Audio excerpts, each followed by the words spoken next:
Boa tarde, professora. Boa tarde a todos. Boa tarde a todos. Hoje a gente vai apresentar o nosso seminário de Fisiologia a respeito da Covid-19, anosmia e disiosia. Nosso grupo é composto por mim, pela Isadora e pela Júlia. A Júlia, por motivos pessoais, não vai poder participar da apresentação, como já foi explicado pela professora. Então, hoje vai ficar por conta minha e da Isadora. Vamos lá.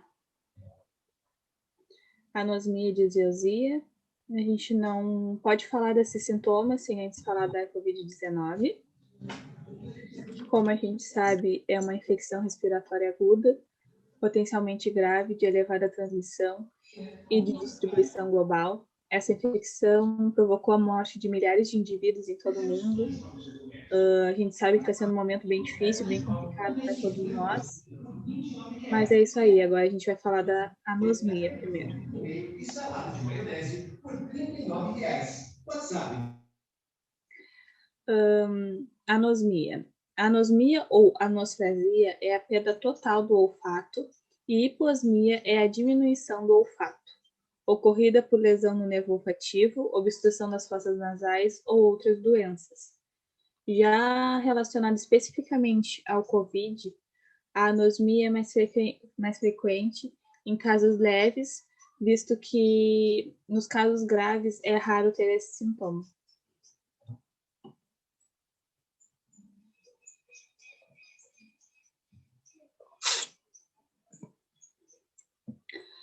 Distúrbios na fisiologia normal. Além da Covid-19, outras patologias como rinite, gripe, resfriado, sinusite podem apresentar o sintoma. Já em relação ao tempo em que a gente fica com esse sintoma, ainda não há uma média padrão de dias. Inclusive, há casos em que o problema se transforma em uma sequela, já que algumas pessoas permanecem com o sintoma mesmo após curadas.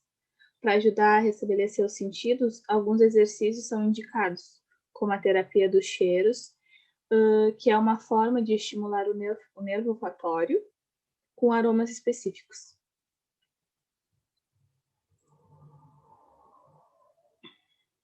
Agora vamos falar da disgeusia.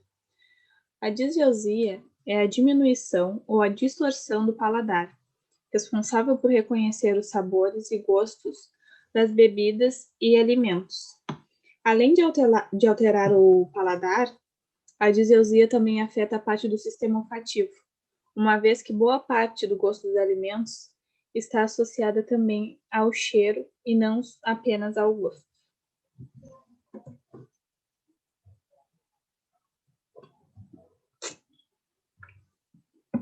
Aqui a gente tem uma imagem de percepção de aromas e percepção de sabores, que, como a imagem mostra, é essencial a conexão entre o paladar e o olfato. Por esse motivo, quando a gente está com as vias respiratórias obstruídas, a gente não consegue sentir o sabor dos alimentos e bebidas. Já os gostos, doce, salgado, amargo, azedo, umami, a gente consegue perceber com o nosso paladar sem a necessidade dessa interação.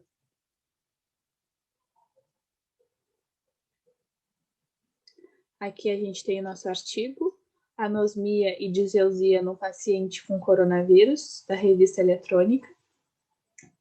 E aqui está todos os autores do artigo. Agora a gente vai falar um pouquinho da introdução. A alteração olfativa e gustativa, no início, eram relatados como um achado clínico raro. Entretanto, com a disseminação da Covid-19, esses sintomas tornaram-se muito frequentes.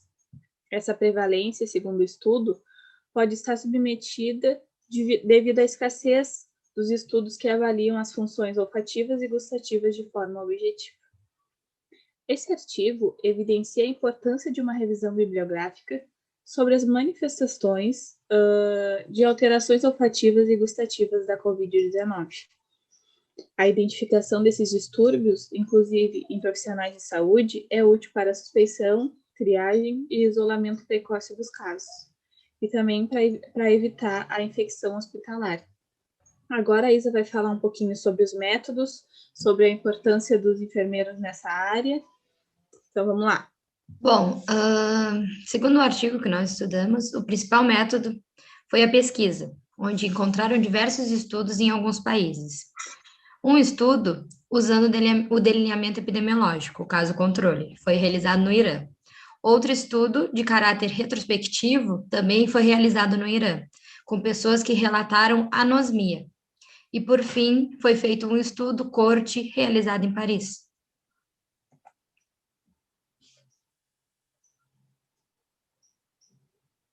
Bom, o nosso artigo teve como objetivo estudar e sintetizar estudos que mostram a possibilidade de triagem e isolamento precoce dos casos de Covid-19, pela ocorrência dos distúrbios olfativos e gustativos, em pacientes acometidos com a doença, de modo a facilitar o acesso e a informação sobre o manejo e abordagem da doença.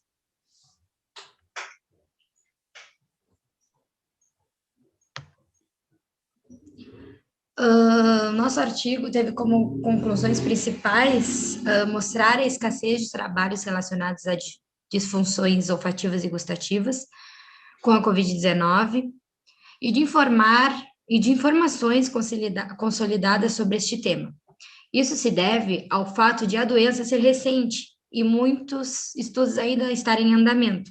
Além disso, essas manifestações clínicas têm prevalência considerável e podem ser os únicos ou primeiros sintomas a surgirem.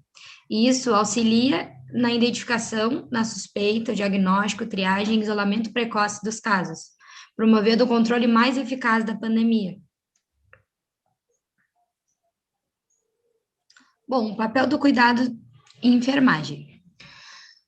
A equipe de enfermagem possui extrema significância no que tange ao cuidado integral e assistencial dos pacientes, todos os níveis de atenção à saúde. Esses profissionais se encontram desde a admissão até a alta dos pacientes, além de possuírem as características de ser a classe profissional que está em todo o tempo, em todas as etapas da vida junto com o paciente. É importante evidenciar o papel do enfermeiro como líder e gerenciador do cuidado, exercendo funções que promovem os profissionais de enfermagem o destaque no enfrentamento da Covid-19. Bom, nossas impressões a respeito da enfermagem no cuidado digestivo. Na nossa percepção, o enfermeiro tem um papel muito importante ao dar assistência aos pacientes do sistema digestivo. Os pacientes que têm doenças do sistema digestivo. Algumas delas são na higiene do paciente, que nós sabemos que é muito importante, na administração de medicamentos, ao dar o apoio psicológico, ouvir com atenção os pacientes e proporcionar medidas de conforto, que nós sabemos o quão importante é para tratar qualquer tipo de doença, mas esse tipo de doença é muito importante. Bom, em resumo, o papel principal do enfermeiro é o cuidado e oferecer o bem-estar do paciente sempre. Bom, as considerações finais, acho que a Sandy vai querer falar junto comigo, que a gente quer agradecer vocês, primeiramente, por nos ouvirem, pela apresentação do nosso trabalho, e deixar nossa admiração aos enfermeiros em meio à Covid-19. Não só a Covid-19, mas os enfermeiros sempre, porque eles são verdadeiros heróis que arriscam suas vidas dias após dias para ajudar o mundo no combate à pandemia, e o cuidado que nós temos, né, que a gente já pode se incluir nessa profissão tão linda que nós escolhemos. Escolhemos essa profissão especificamente pela admiração que a gente tem. Eu sou assim, pelo menos, acredito que a Isa também seja. Com certeza. Então, a gente quis fazer essa pequena homenagem, porque não é fácil a gente lutar contra isso, levar para dentro de casa, fazer com que os parentes corram riscos, além da própria vida, é claro. Então, a gente quis fazer essa pequena homenagem. É sempre importante enaltecer o enfermeiro, porque ele merece, assim como todos os outros, não só os que estão de frente, na área de frente do Covid, mas todos os enfermeiros merecem. E agradecer por vocês nos escutarem, espero que tenham gostado do nosso trabalho. E é isso. É isso, obrigada. Obrigada.